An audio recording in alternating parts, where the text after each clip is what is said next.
halal slaughter, animal rights abuses, and a compliant British government.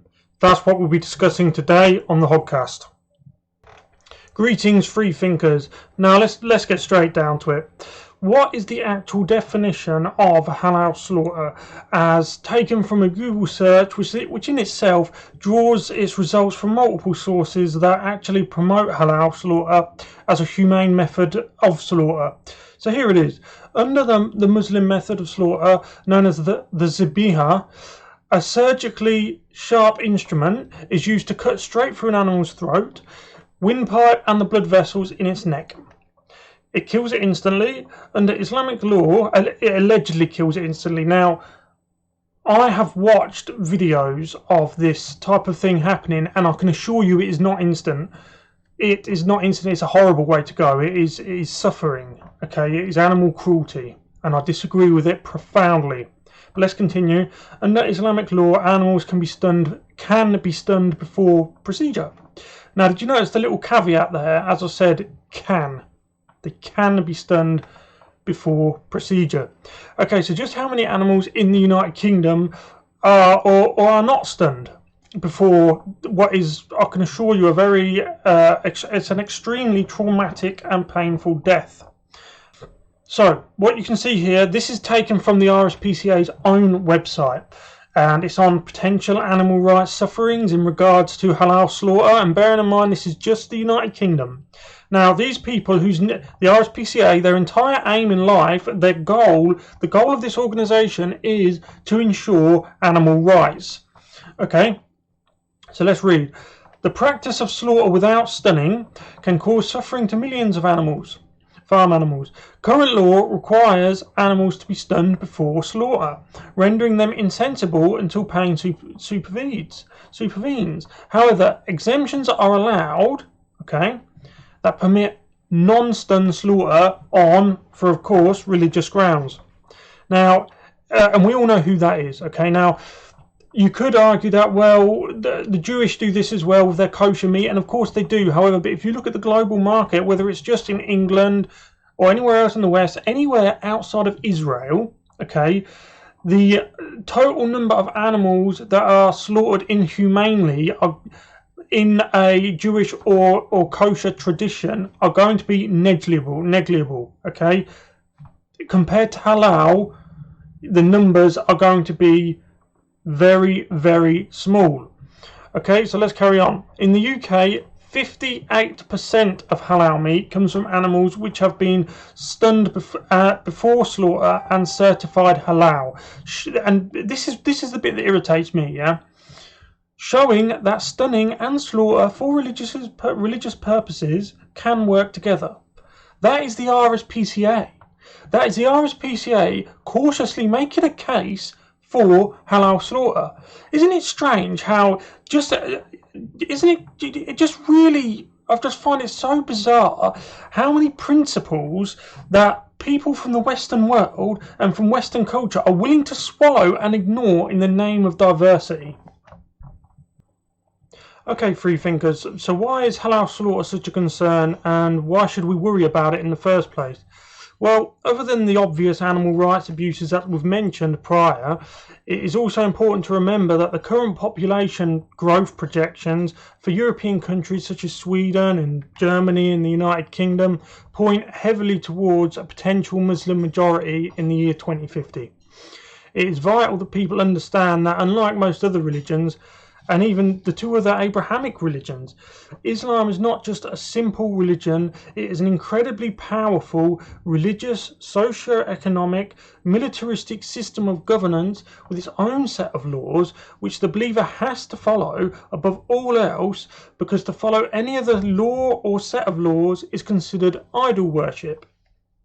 As Britain's Muslim population has grown, so too has their demands on society, and as such more hospitals, schools and even prisons are becoming halal certified. Though it is extremely important to point out here that the Muslim prison population of the United Kingdom far outstrips the alleged proportion of the population that they actually make up. But of course, no one really knows how many of them are here, as it's estimated there's an extra 1 million people just in London alone. Nobody really knows. But that's beyond the scope of this video. Okay, so the result of this is that halal consumption by both believers and non-believers has skyrocketed, and with that, the inevitable unstunned slaughter of animals, which goes against everything we stand for in the West. Now, we are constantly told by the mainstream media and business as usual politicians that the vast majority of people from the Islamic community wholly support the stunning of their animals and livestock before the slaughter. Now, that's them saying it, that's their talking points. Now, of course, action speaks louder than words. So here we have an article. This is the BBC. Now, I generally do not trust the BBC, but there are certain things you can glean from what they say, and you can read in between the lines, and that's what we're going to do here. Now, the article reads, a council's plans to stop its schools from serving unstunned halal meat. So they were going to stop the serving of meat that was served up from animals that had been killed ritually by having their throats slit with no stunning or pain relief or anesthetic, whatever you like to, whichever way you want to describe it. Lancashire County Council voted to stop using the meat in schools in October. Okay, this led to Lancashire Council of Mosques seeking an immediate judicial review. Okay, so they're challenging this. They're saying, no, we want unstunned halal meat. We want it in your schools. It says here that more than 80% of halal meat in the UK is pre-stunned and is acceptable to many Muslims, according to the British Veterinary Association. Not according to the Muslim community. This is according to the British Veterinary Association.